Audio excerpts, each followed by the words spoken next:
Hello everyone, কেমন আছো তোমরা সবাই? চলো আজকে তোমাদের একটা সুন্দর গল্প বলি। তো আমারই একজন পরিচিত, সে আমাকে একদিন ফোন করে যে আন্টি, সামনেই তো আমার এঙ্গেজমেন্ট, তুমি কি আমার ওই স্পেশাল দিনটায় একটা কেক বানিয়ে দিতে পারবে? আমি তখন বলি হ্যাঁ, কেন পারবো না, নিশ্চয়ই পারবো। তো তখন সে কেকের অর্ডারটি আমার কাছে ফাইনাল করে। তো আমি তার কথা মতো কেক বানাতে শুরুও করি।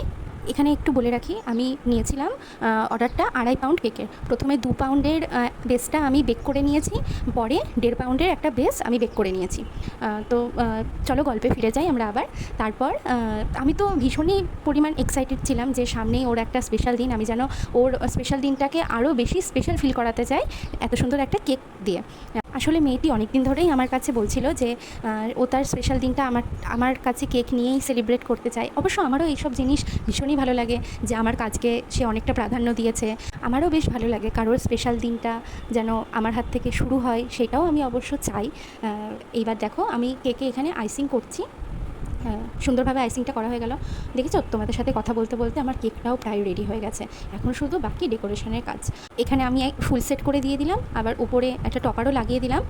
এবার তোমরাই বলো কেকটা কেমন হয়েছে দেখতে। আর তোমাদের যদি ভালো লাগে তাহলে আমার চ্যানেলটা অবশ্যই সাবস্ক্রাইব করে দিও। বাই।